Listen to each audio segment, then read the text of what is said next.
ಇವತ್ತು ಬೆಳಗ್ಗೆ ನಮಗೂ ನಿಮಗೂ ಕೂಡ ನಾವು ಯಾವುದೇ ನಿರಾಶೆಗಳಲ್ಲಿ ಹಾದು ಹೋಗ್ತಾ ಇದ್ರು, ಇವತ್ತು ಬೆಳಗ್ಗೆ ನಾನು ನಿಮಗೆ ಒಂದು ಪ್ರೋತ್ಸಾಹವನ್ನು ಹೇಳ್ತಿದ್ದೇನೆ. ನಿಮ್ಮ ಕೈಗಳನ್ನು ಹಿಡಿದು ನಿಮ್ಮ ಭವಿಷ್ಯವನ್ನು ನಡೆಸುವಂಥ ಒಬ್ಬ ದೇವರಿದ್ದಾನೆ.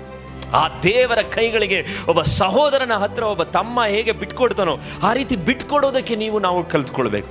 ಆದರೆ ದೇವರು ಬಡವನನ್ನು ತಿಪ್ಪೆಯಿಂದ ಎತ್ತಿ ಪ್ರಭುಗಳೊಂದಿಗೆ ಕುಳ್ಳರಿಸಿದ ಹಾಗೆ ನಿನ್ನನ್ನು ದೇವರು ಇವತ್ತು ಮೇಲಿಟ್ಟಿರೋದು ನೋಡಿ ನಾನು ಸಂತೋಷ ಪಡ್ತೀನಿ. ನನಗೆ ಮಾತ್ರ ಅಲ್ಲ, ನಿಮ್ಮ ಜೀವಿತಗಳನ್ನ ಯೋಚನೆ ಮಾಡಿ ನೋಡ್ರಿ. ಬಡವರನ್ನು ತಿಪ್ಪೆಯಿಂದ ಎತ್ತಿ ಪ್ರಭುಗಳೊಂದಿಗೆ ಕುಳ್ಳರಿಸುವಂತಹ ಒಬ್ಬ ದೇವರು ನಮ್ಮದು. ಅದಕ್ಕೆ ನಾವು ನಿರಾಶೆ ಪಡಬಾರ್ದು. ಯಾಕಂದರೆ ನಮ್ಮ ಸಂತತಿ ಏನಾಗುತ್ತೆ ಅನ್ನೋದು ನಮಗೆ ಯಾವುದೇ ಪ್ಲ್ಯಾನ್ ಇಲ್ಲ.